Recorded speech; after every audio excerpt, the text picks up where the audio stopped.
October 1962, the Chinese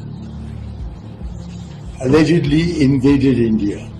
Congress नेता मणिशंकर अय्यर अपने बयान को लेकर विवादों में घिर गए हैं। उन्होंने चीन को लेकर एक बयान दिया जिसमें उन्होंने कहा कि चीन ने कथित तौर पर भारत पर हमला किया था।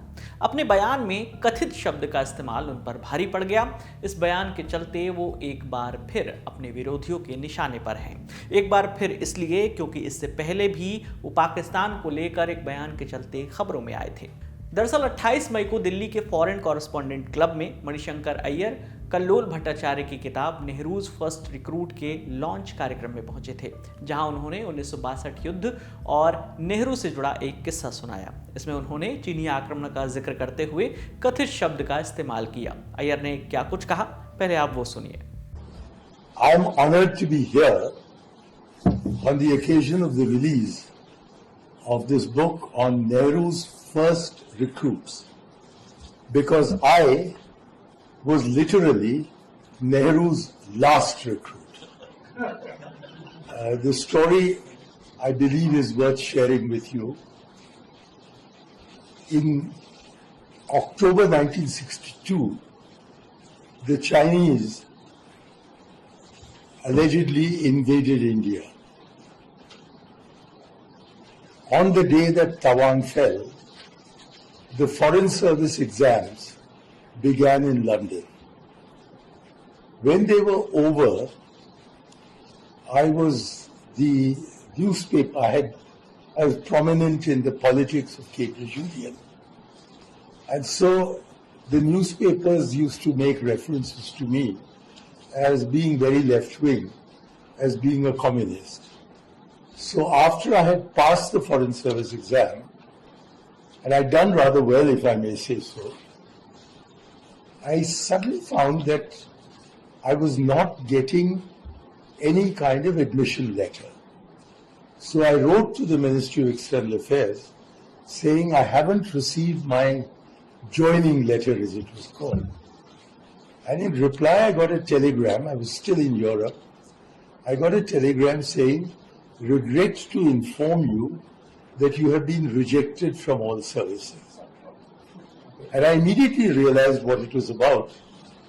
The Intelligence Bureau had a very important source of information on Indian students studying at foreign universities.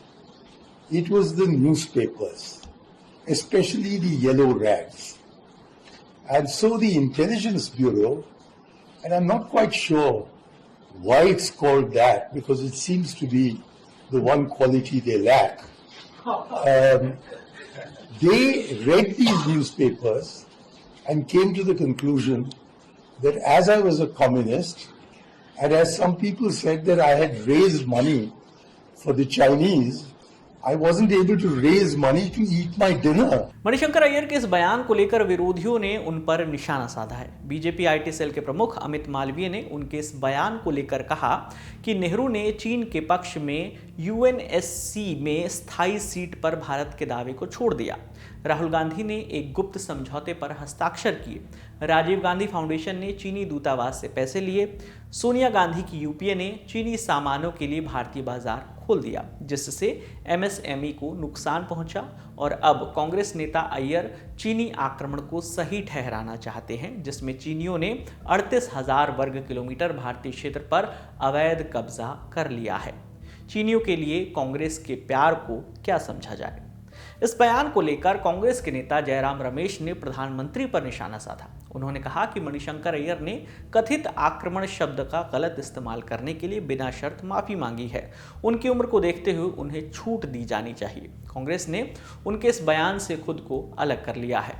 20 अक्टूबर 1962 को शुरू हुआ भारत पर चीनी आक्रमण वास्तविक था। मई 2020 की शुरुआत में लद्दाख में चीनी घुसपैठ भी वास्तविक थी, जिसमें हमारे 20 सैनिक शहीद हो गए थे और यथास्थिति बिगड़ गई। हालांकि प्रधानमंत्री मोदी ने 19 जून 2020 को सार्वजनिक रूप से चीनियों को क्लीन चिट दे दी, जिससे हमारी बातचीत की स्थिति गंभीर रूप से कमजोर हो गई।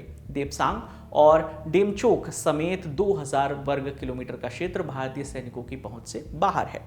वहीं मणिशंकर अय्यर ने भी अपने बयान के लिए माफी मांग ली है। उन्होंने माफी मांगते हुए कहा कि आज शाम फॉरेन कॉरेस्पॉन्डेंट क्लब में चीनी आक्रमण से पहले गलती से जो है कथित शब्द का इस्तेमाल करने के लिए मैं पूरी तरह से माफी मांगता हूं।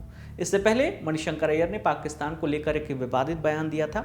अय्यर ने कहा था कि भारत को ये नहीं भूलना चाहिए कि पाकिस्तान के पास भी परमाणु बम है। मुझे ये समझ नहीं आता कि मौजूदा सरकार ये क्यों कहती है कि पाकिस्तान से बात नहीं करेंगे, क्योंकि वहाँ आतंकवाद है। ये समझना जरूरी है कि आतंकवाद को खत्म करने के लिए चर्चा बहुत जरूरी है, वरना पाकिस्तान सोचेगा कि भारत अहंकार के साथ हमें दुनिया में छोटा दिखा रहा है। ऐसे में पाकिस्तान में कोई भी पागल इन बमों का इस्तेमाल कर सकता है। उनके इस बयान पर जवाब प्रधानमंत्री नरेंद्र मोदी ने अपनी चुनावी रैलियों में दिया।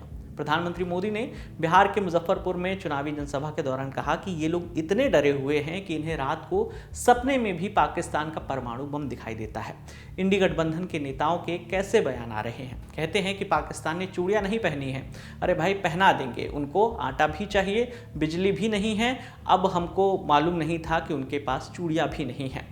इसके बाद उन्होंने एक इंटरव्यू में कहा था कि मैं खुद लाहौर जाकर उनके परमाणु बम की ताकत को देख आया हूं। बिना किसी सिक्योरिटी चेक के मैं वहां तक चला गया था। पाकिस्तानी मीडिया में ये चर्चा थी कि ये बिना वीज़ा कैसे आ गए। इस खबर में फिलहाल इतना ही। आपके लिए तमाम जानकारी लेकर आए थे हमारे साथी दीपेंद्र गांधी। मेरा नाम है विकास वर्मा। देखते रहिए दिल ललन टॉप। शुक्रिया।